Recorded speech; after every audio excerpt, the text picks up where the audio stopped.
श्री श्री राधा रमणो जयति भज निताय गौर राधे श्याम। जप हरे कृष्ण राम। चरित सुधा श्री श्रीमद राधा रमण चरणदास देव बाबा जी महाशय बड़े बाबा का जीवन चरित्र। मूल बंगला संपादक प्रकाशक श्री रामदास बाबा जी। पैगंबर पहाड़ पर। दूसरे दिन प्रातः नित्य नियम पूरा कर बाबा जी महाशय ने श्याम सुंदर बाबू से पूछा, श्याम सुंदर, यहाँ से कहाँ जाना है? श्याम सुंदर बाबू बोले, यहाँ से चारी नंगल कचहरी जाने का विचार है। इस कचहरी के पास एक पहाड़ है जिसका नाम है पैगंबर पहाड़। बहुत दिनों से इस स्थान को लेकर हिंदू मुसलमानों का झगड़ा चला आ रहा है। हिंदू कहते हैं यहाँ बलदेव जी ने पश्चिम की ओर मुँह कर केंद्रासुर का वध किया था। मुसलमान कहते हैं हमारे पैगंबर साहब ने यहाँ नमाज पढ़ी थी। मुसलमानों का पक्ष ही तगड़ा है, इसलिए वहाँ उन्हीं लोगों की सेवा पूजा चलती है। समय समय पर हिंदू भी दर्शन करने जाते हैं, भोग लगाकर प्रसाद ग्रहण करते हैं। यह सुन बाबा जी महाशय बहुत प्रसन्न हुए और नाम करते करते चारी नंगल जा पहुँचे। थोड़ी देर आराम कर बोले, श्याम सुंदर, चलो इसी अवस्था में पैगंबर साहब के दर्शन कर लिए जाएं। सभी लोग परमानंद पूर्वक नाम करते करते पहाड़ के ऊपर मंदिर पर पहुँचे। बाबा जी महाशय ने मंदिर के आगे साष्टांग दंडवत प्रणाम किया। ये देखकर सभी अवाक रह गए। मुसलमान आपस में कहने लगे, आश्चर्य, ऐसा समदृष्टि संपन्न साधु हमने कभी नहीं देखा।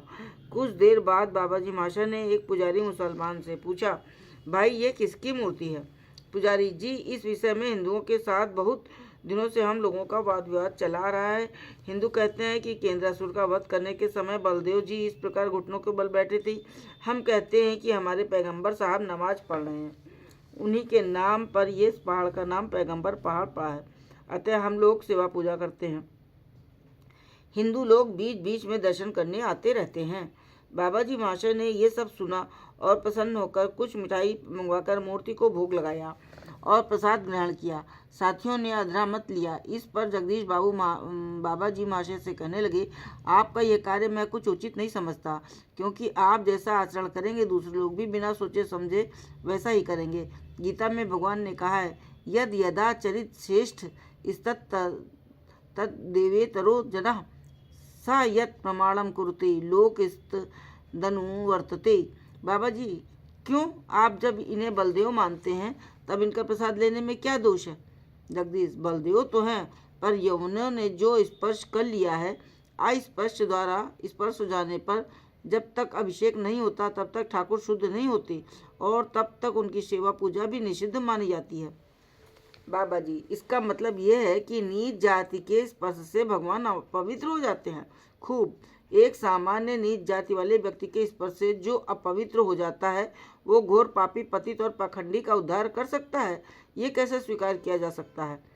स्वयं सिद्ध कथम्बरान साधयति।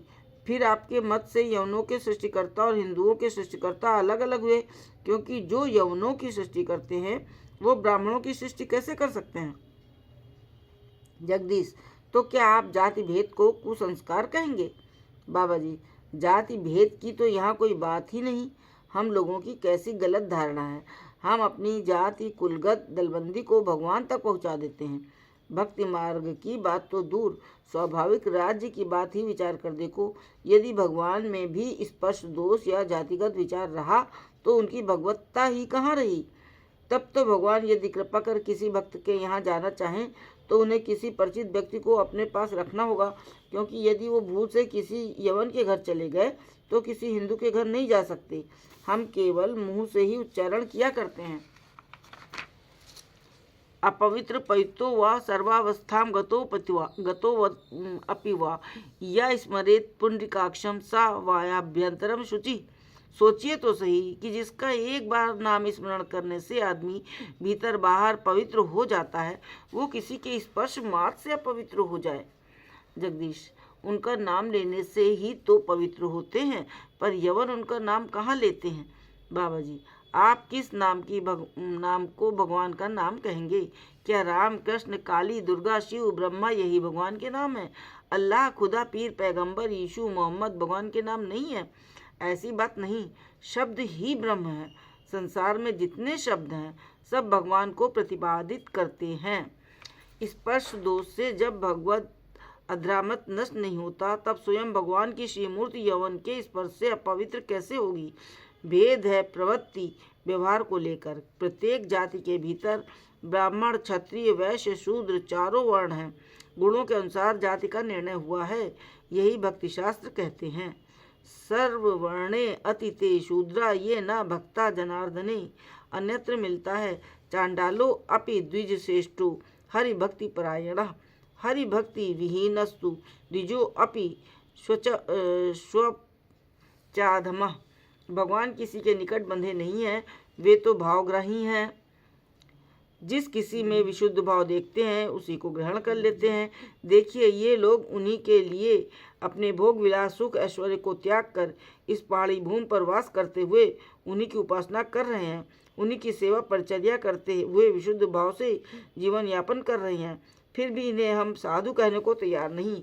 और हम चाहे हिंदू कुल में जन्म लेकर मलेच्छों की तरह आचार व्यवहार करें, ठाकुर को सामने रखकर नाना प्रकार के अत्याचार अनाचार करें, जीव हिंसा करें, ठगी धोखेबाजी करें, तो भी हम साधु हैं, हम हिंदू हैं, इसलिए सब कुछ कर सकते हैं। इसे पक्षपात के अतिरिक्त और क्या कहा जाए। इस प्रकार के भेद को श्रीमन महाप्रभु ने बहुत ही बुरा माना है। वे तो केवल गुण के ही पक्षपाती हैं। उन्होंने श्रीमुख से कहा है, किबा विप्रा किबा न्यासी शूद्र केने नय जय कृष्ण तत्ववेत्ता श्री गुरु है। जय जय श्री राधे। जगदीश, तो क्या आप उस अभिषेक व्यवस्था को जिसका शास्त्रों में निर्देश है गलत बताना चाहते हैं? बाबा जी, शास्त्रों में जितने भी विधि विधान और निर्देश आदि हैं सभी आत्मशोधन के लिए हैं। हमारे मन को पवित्र करना ही शास्त्रों का उद्देश्य है। यदि शास्त्रों के ये निर्देश न होते तो अब तक व्यभिचार दोष से हमारा धर्म उच्छृंखलता को प्राप्त हो जाता। गुण दोष का विचार हम जैसे कलयुगी जीवों के लिए संभव नहीं। तभी तो समाज शासन, शास्त्र शासन, जाति भेद, क्रिया भेद आदि की व्यवस्था है। पर भक्ति मार्ग पर अग्रसर होने के लिए सभी शास्त्र विधियों का पालन करना ना तो आवश्यक है और ना संभव। बाबा जी महाशय के मुख से शास्त्र सम्मत और युक्तिपूर्ण तत्व कथा सुन जगदीश बाबू बहुत प्रसन्न हुए। कुछ देर बाद बाबा जी महाशय ने नाम आरंभ किया।